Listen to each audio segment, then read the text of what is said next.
Olá, ouvintes da Rádio Encontro X, aqui é a Vilminha Costa e vai começar mais um Amor de Bicho. Hoje eu vou falar com o Dr. Rafael Belém, médico veterinário anestesista do Paulistano Vet. Nós vamos abordar hoje no programa a respeito de anestesias em pacientes críticos e também em pacientes jovens para cirurgias eletivas. Nós vamos pontuar as diferenças e a preocupação que tem que ter nesse momento. Tanto os cuidados pré-operatórios, que são cuidados que dependem do tutor, da família do animal, e dos cuidados durante o procedimento anestésico. Esse programa tem um oferecimento de Credelli, o melhor amigo do seu pet.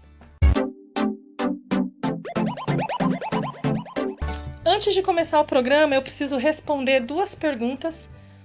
Eu falei para vocês na semana passada e durante os outros programas também, que ao longo dos próximos programas eu iria responder as perguntas dos ouvintes. E a nossa querida ouvinte Nilva Oliveira mandou uma pergunta. E ela quer saber do uso do álcool em gel nos cães quando retornam dos passeios ou do veterinário. Lembro a todos que nós estamos em quarentena, os animais não devem sair para passear. Eu sei que em muitos casos é bastante complicado, tem cães que já têm a rotina de passeio, só urinam e defecam quando fazem esse passeio. Então a gente tem que ponderar muito como que isso vai ser feito.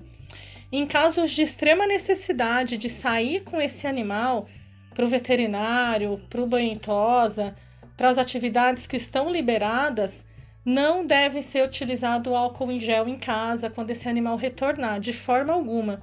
Eu tenho atendido no consultório vários pacientes com dermatite alérgica ao álcool em gel. Todos nós sabemos, e a orientação também da Organização Mundial da Saúde, que o sabão é o que tem de melhor no combate ao coronavírus. Então, ao chegar em casa, assim como vocês lavam as mãos, pés e mãos dos seus animais também devem ser lavados. E aí eu aconselho utilizar o quê? Um shampoo à base de açúcares, um shampoo sem sal, para que não seja agressivo, principalmente para aqueles animais que fazem uso diário. Como é que vocês identificam se tem sal ou não no shampoo? É só buscar na composição se ele tem qualquer componente de sódio. Se tem componente de sódio, ele tem sal. O ideal são shampoos que não apresentam sal na composição, para evitar agressão na pele. Outra coisa também que vários ouvintes me perguntaram é a respeito de um vídeo que circulou um tempo atrás e ele voltou a circular novamente, falando sobre a vacina contra coronavírus em cães. Como já tem a vacina há muito tempo, como que a gente ainda não tem uma vacina para humanos e se essa vacina poderia ser utilizada para humanos? Gente, tem que ficar muito claro isso. A vacina contra coronavírus para o cão só serve para o coronavírus canino. O coronavírus que o cão pode apresentar, pode desenvolver, ele não é o mesmo do Covid-19 que acomete os seres humanos. Ele também não é o mesmo que causa peritonite infecciosa felina em gatos. Esse vírus do coronavírus, ele é espécie específico. Ele não acomete outras espécies. Então, o coronavírus do gato acomete o gato, deixa o gato doente. O coronavírus do cão pode deixar o cão doente, mas de forma alguma esses vírus vão ser transmitidos do animal, do cão ou do gato, para os seres humanos. De forma alguma, essa vacina pode ser utilizada em seres humanos. Tudo bem? Então aquele vídeo ele é falso, é mentira. Não compartilhem fake news, ainda mais num momento como esse. E agora vamos começar o programa. Quero agradecer a presença do Dr. Rafael Belém, anestesista do Paulistano Vet, localizado na Zona Leste aqui de São Paulo. Obrigado, doutor, pela sua participação. Eu agradeço aí o convite aí. Queria agradecer a todos aí pelo pessoal da organização da Rádio Encontro X aí, pela oportunidade de poder falar um pouquinho do nosso trabalho aqui, né? Obrigado, doutor. Então nós vamos falar sobre procedimentos anestésicos, né? Eu sei que vocês lá têm uma rotina bastante grande de intensivismo, pacientes que chegam críticos, pacientes são atropelados ou que são resgatados e que chegam numa situação bastante complicada. Como que procede no caso de uma emergência, de você ter que anestesiar um animal, por exemplo, para fazer um raio-x de emergência ou um ultrassom de emergência, e você tem que sedar esse animal até para dar um conforto maior para ele durante o procedimento? Quais são os cuidados que você precisa ter? Bom, primeiramente é sempre um desafio anestesiar qualquer animal em qualquer situação. Nessas, então, críticas mais ainda. Nesses casos, a gente tem que primeiro avaliar muito bem como é que está o quadro do animal, o que está sendo mais acometido na situação dele, e tentar moldar um protocolo anestésico ali de uma forma que vá causar menos efeitos colaterais nele, assim minimizando o risco de ter alguma complicação além do que ele já vem passando, do quadro que ele apresenta, né? Tá.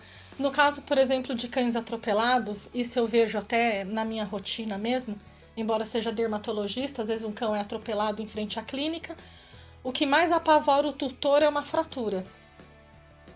A fratura, ela é uma condição emergencial ou a fratura pode esperar para que os parâmetros vitais desse animal sejam mantidos? A fratura, a gente tem que observar em que local que está sendo, que foi ocasionada essa fratura. Por exemplo, às vezes uma fratura em membro, fraturas em extremidades ali, assusta bastante, porque em muitos casos é uma fratura exposta, tem sangramento, visualmente é bem feio da gente ver mesmo. Só que nem sempre ela vai oferecer risco à vida do animal. A gente consegue muitas vezes estancar aquele sangramento, estabilizar essa parte de sangramento, controlar a questão da dor, mas risco em si, um risco emergente ali para o animal, muitas vezes não tem. Só que quando a gente vê às vezes um quadro que o animal sofreu algum trauma, parte abdominal, parte torácica, principalmente fratura de costela, a gente tem que avaliar se há risco de ter alguma perfuração de pulmão, uma perfuração de algum vaso grande, região de crânio, a gente tem que observar se tem algum acometimento ali mais aprofundado nessa região. Mas nem sempre casos de fratura são casos emergenciais, né? A gente consegue ter o tempo para estabilizar bem o animal, manter ele com conforto, até partir para um procedimento cirúrgico, né? Avaliar direitinho que procedimento cirúrgico a gente vai recorrer e de que forma a gente vai agir. Nesses casos, às vezes é necessário sedar o animal, até anestesiar, para que tire ele dessa situação de dor e de sofrimento, onde o bem-estar animal já está bastante comprometido? Com certeza, porque num quadro desse o animal tá muito assustado, tá com muita dor, muitas vezes pode estar com algum sangramento, alguma coisa que é mais fácil da gente poder estancar, aliviar isso aí, diminuindo um pouco ali a questão da pressão do animal, frequência cardíaca. Então a gente tem que, em muitos casos ali, até para posicionar para fazer um exame, uma radiografia, fazer um ultrassom abdominal, algo mais aprofundado, tem que fazer uma sedação, tem que fazer uma analgesia forte no animal. Então o animal sem dor, muitas vezes só o fato de você tirar a dor dele, ele já vai ficar mais calmo, já ajuda a gente até para a questão do exame, para a questão de estabilização do quadro dele. Então é necessário, a gente tem que avaliar bem como é que está o quadro dele para poder entrar com um protocolo correto para ele de medicações aí, tanto para a parte de dor, muitas vezes para a parte de sedação mesmo em si.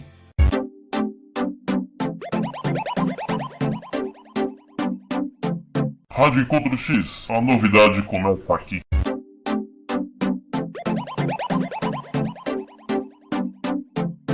Outra coisa que eu observo também na minha rotina é que quando eu falo em cirurgia, chegou um paciente, geralmente filhote, eu oriento sempre o tutor. Olha, é importante castrar a fêmea para prevenção de neoplasia mamária, de tumor de mama. O que a gente percebe é que os tutores têm muito medo de anestesiar o animal, de submeter o animal a um procedimento anestésico. Como é que você avalia hoje, na medicina veterinária, a questão da anestesia? E o que vocês têm lá no Paulistano Vet, além de você, da sua mão de obra, mas assim que vai tornar esse procedimento anestésico mais seguro para o paciente? O procedimento anestésico em si, muitas vezes acaba sendo bem mais invasivo para o animal, em alguns procedimentos, porque muitas vezes o animal vai passar por um procedimento simples, só que a gente não consegue só fazer uma sedação, fazer, por exemplo, uma anestesia local, então ele tem que fazer uma anestesia geral. E nesses casos, a gente, para qualquer tipo de procedimento, oferece risco. Só que a gente tem que se embasar com os nossos exames pré-cirúrgicos que a gente pede, uma avaliação clínica muito bem feita antes de qualquer procedimento, para verificar como é que está o estado de saúde do seu animal. Que, por exemplo, lá no Paulistano a gente conta com um laboratório, tanto parte de imagem, né, com raio-x, com ultrassom, parte de exames laboratoriais estão ali, uma gama de exames ali a gente consegue fazer ali, para a parte de exame de sangue ali, para ver como é que tá as funções vitais do paciente. Então, verificando que está tudo bem, o risco acaba sendo mínimo. Porque, por exemplo, lá a gente conta com que a gente, um procedimento anestésico mais seguro que a gente tem na medicina veterinária hoje em dia, que é a anestesia inalatória. É muito seguro, a gente tem uma facilidade muito grande de mexer com a parte fisiológica do animal, com ela ali, sem causar tantos danos. O animal se recupera muito rápido de um protocolo anestésico. Então isso tudo dá segurança pra gente, dá muito mais segurança. Então, aquele medo que a gente tinha antigamente dessa parte de anestesia, hoje em dia a gente vai começando a deixar um pouco de lado, porque a gente tem respaldo, a gente tem como garantir o estado de saúde do animal. Perfeito. Então, de exames pré-operatórios, geralmente você faz o quê? Um hemograma? Geralmente para animal jovem, assim, um animal que a gente avalia como rígido, né, saudável, pelo menos um básico aí, um hemograma, né? Se a gente verificar que ele não tem nenhuma alteração parte cardíaca, né, nada nesse sentido. Então, hemograma, uma bioquímica renal, né, uma bioquímica hepática, para verificar direitinho como é que ele está conseguindo metabolizar os fármacos que a gente administra, para saber como é que ele vai reagir durante a anestesia. Em alguns casos que o animal muitas vezes já tem uma idade um pouco mais avançada, ou dá algum sinal para a gente que tem algum problema ali na parte cardiovascular, a gente sempre tem apoio ali dos especialistas que trabalham com a gente ali, os cardiologistas no caso, para ver parte ali de fazer um ecocardiograma, um eletrocardiograma. Então a gente já faz uma varredura de exames ali bem completa para poder ter certeza que o animal está bem, está apto para ser submetido a um protocolo anestésico. Legal, isso é muito importante porque, embora você tenha falado da anestesia inalatória, mas a indução e a medicação pré-anestésica são fármacos injetáveis. Então eles serão metabolizados pelo fígado, pelo rim, e aí precisa da avaliação desses órgãos para decidir quais medicamentos você vai utilizar, ou você tem condições de fazer um suporte para esses órgãos. Você tem opção, por exemplo, você pegou um animal, um filhote. É muito comum o filhote ter alteração hepática, e muitas vezes essa alteração hepática se dá devido à inflamação de dentes que estão sendo trocados, tem a fração inflamatória do crescimento ósseo, principalmente em filhotes de porte grande. Você tem opção de fármacos para poupar esses órgãos, por exemplo, o fígado dele não está muito legal, mas eu tenho essa opção aqui, o rim tá bom, eu vou usar esse outro medicamento que vai ser metabolizado e excretado pelo rim. Ou não, você não existe essa opção, e aí o que você faz é um suporte para esses órgãos para que eles não sofram tanto com esse fármaco. Como a gente faz, o segredo para a gente ter maior segurança é fazer uma avaliação pré-cirúrgica bem completa. Então a gente vai colocar na balança todos esses fatores, a questão da idade, com alguns fatores que ele pode estar passando ali, fatores fisiológicos, fatores externos mesmo. Então a gente vai avaliar bem como é que estão esses órgãos e, consequentemente, a gente vai vai montar um protocolo anestésico, tanto anestésico quanto pré-anestésico, para esse tipo de animal, para que tipo de procedimento que a gente vai estar submetendo esse animal. E, se for necessário, muitas vezes a gente tem que entrar assim com um protocolo ali de proteção para alguns órgãos, por exemplo, para a parte renal, para a parte hepática. Então a gente tem uma segurança muito boa, tanto em casos saudáveis, né, casos rígidos, quanto às vezes em alguns casos mais graves, em alguns casos um pouco mais intensos, que o animal tem algumas lesões em alguns órgãos que, infelizmente, ali a gente não tem como reverter antes do procedimento cirúrgico. Porque o procedimento cirúrgico muitas vezes tem um caráter um pouco mais urgente. Então a gente vai dando esse suporte para esses órgãos, porque o animal não vai sofrer consequências, não vai agravar seus problemas por conta do protocolo anestésico, né? Legal. Outra coisa que eu ouço muito também, até os clientes me questionam, doutora, mas não é muito velho? Ele já tem 15 anos, eu vou operar. Muitas vezes, animais idosos, eles possuem muita placa bacteriana, tártaro. Uma das maiores casuísticas dentro do meu consultório de encaminhar para procedimentos anestésicos e cirúrgicos em pacientes idosos são tumor de mama e placa bacteriana, né? Para ficar claro para vocês, ouvintes, a placa bacteriana é o tártaro. É muito comum, principalmente em cães de porte pequeno, formar a placa bacteriana. E a remoção dela é necessária não apenas por uma questão de estética ou porque produz mau cheiro. Ela coloca realmente em xeque o bem-estar animal. Esse animal, ele acaba tendo bastante dor, dificuldade para se alimentar. Então a placa bacteriana, ela impõe bastante sofrimento ao animal. E tem um outro agravante que, na minha opinião, do ponto de vista clínico, é o mais importante. Essa placa bacteriana, como o próprio nome diz, ela é formada por bactérias.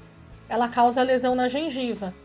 A partir do momento que essa bactéria cai na corrente sanguínea, ela pode ser depositada no tecido cardíaco e causar uma endocardiose. Ela pode ir para o tecido renal e causar uma nefropatia. Ela pode ir para o tecido hepático, para o fígado, e causar uma hepatopatia. Então, quando ela ganha a circulação sanguínea, onde ela parar vai ser um problema maior para esse animal.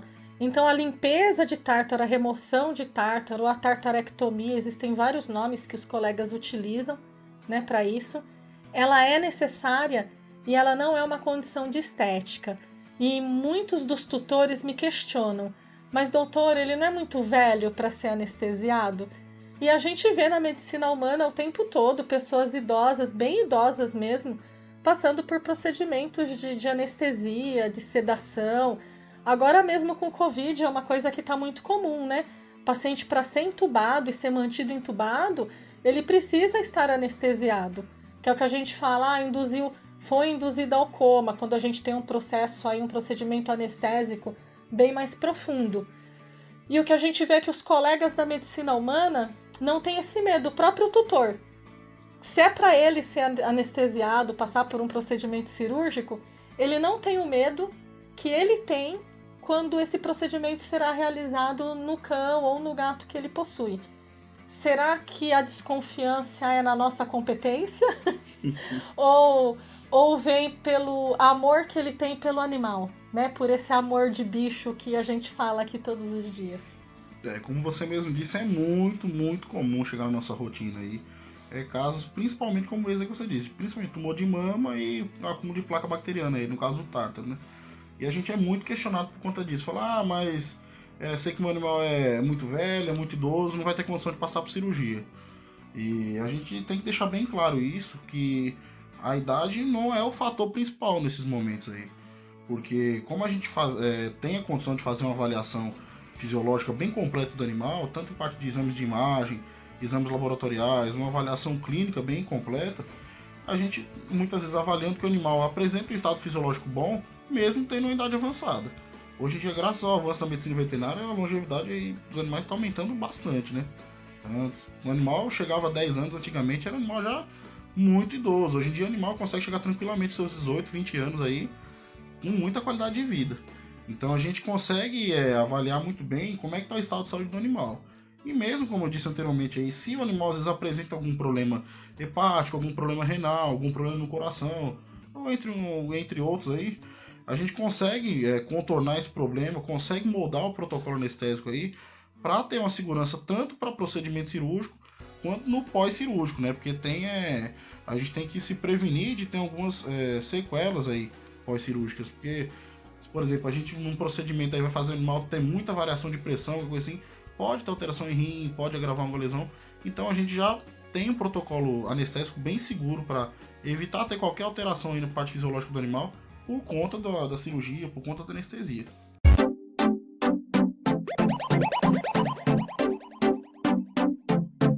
Porque eu recebo pacientes idosos em que eu faço a avaliação e muitas vezes a resposta que eu tenho nos exames deles é que muitas vezes eles estão até em melhores condições do que eu. Hoje, o que você fala sobre as diferenças em termos de segurança durante a cirurgia dos protocolos anestésicos dissociativo comparando com a anestesia inalatória? Que a gente na medicina veterinária antigamente tinha alguns protocolos anestésicos aí que até por conta de questão de acesso mesmo era um pouco mais complicado, assim, principalmente nessa parte dos anestésicos dissociativos, Explica primeiro o que é dissociativo para o nosso ouvinte. O dissociativo é meio que um estado que o animal ele não tá praticamente desligado ali do meio externo, ele não consegue entender o que está acontecendo de forma externa.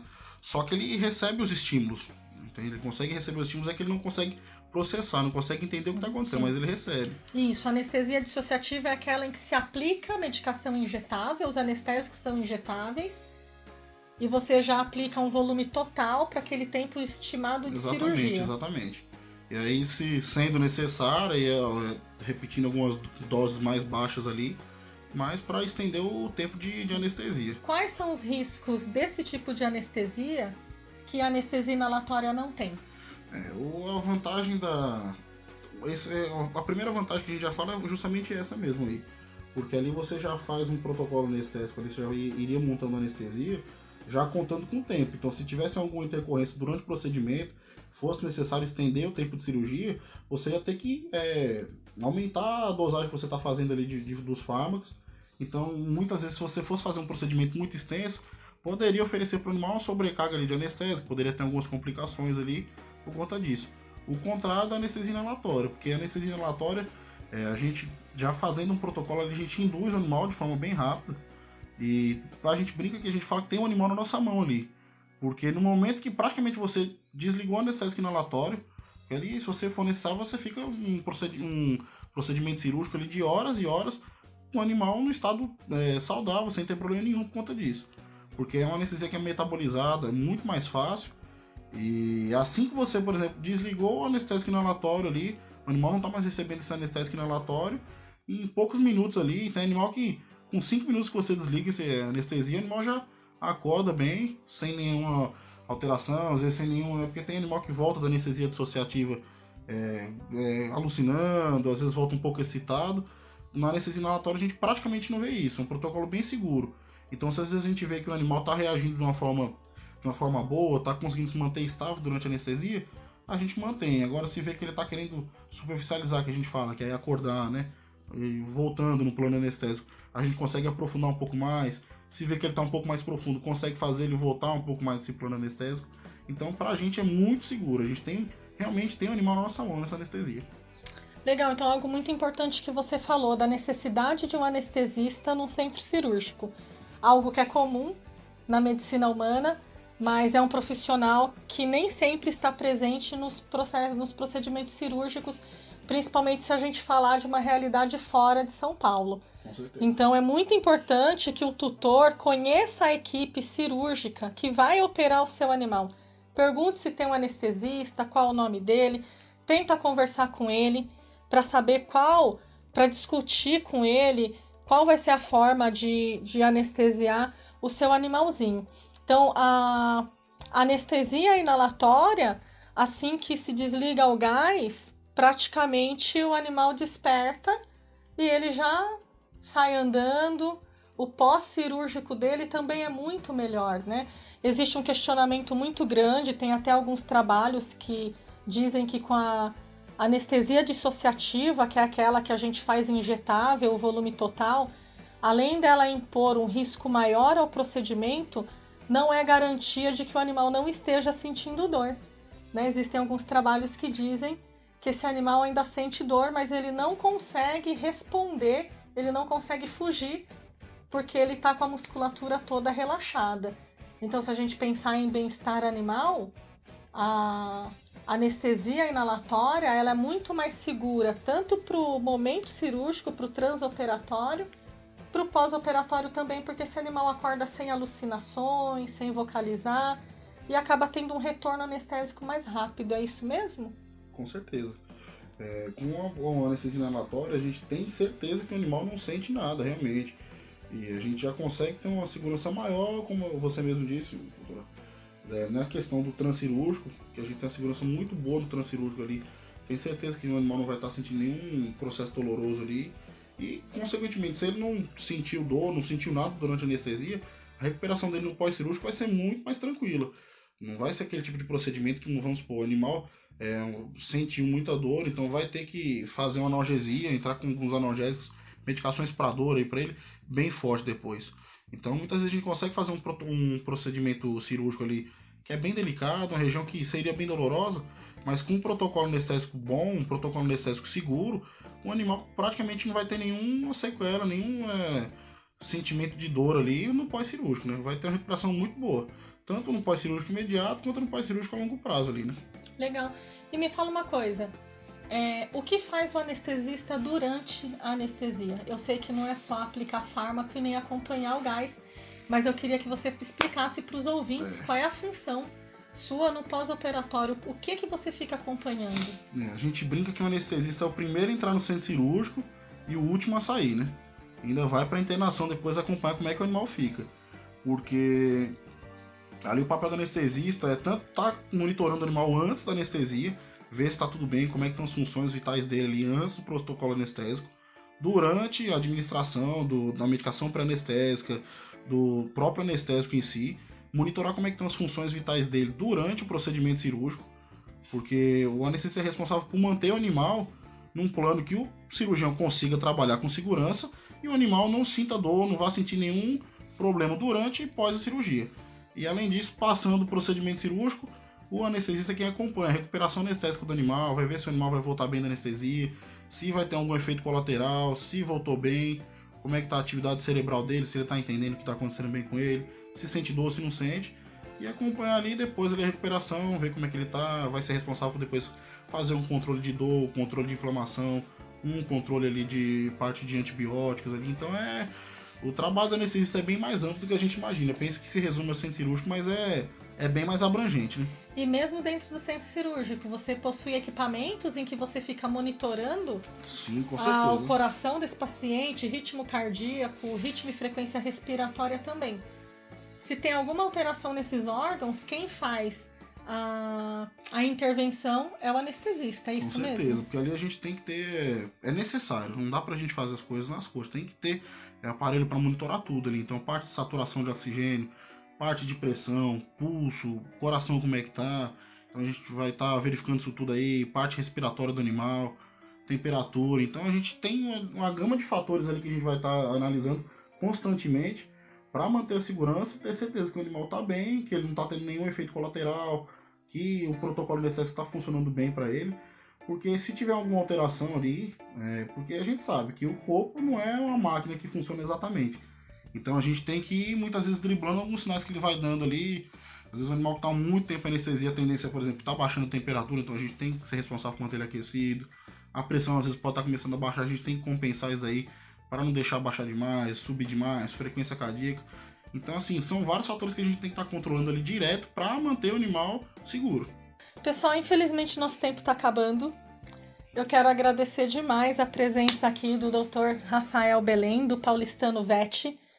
Para quem é de São Paulo e busca um centro de excelência, pode entrar em contato com eles no telefone 27418211. Não vou passar o celular dele, senão não vai parar. A gente já não para, já normalmente. Não né? Tem uma rotina muito grande lá. Quero agradecer também o Credelli, o melhor amigo do seu pet. Se o problema é pulga e carrapato, o Credelli é a solução. Quero agradecer a paciência de vocês, a audiência de vocês. Até amanhã. Um beijão para todo mundo. Doutor, muito obrigado. Eu que agradeço mais uma vez aí a oportunidade de poder falar um pouquinho do nosso trabalho aí e estar contribuindo aí e facilitando um pouco a informação pro pessoal. Obrigado, pessoal. Até amanhã.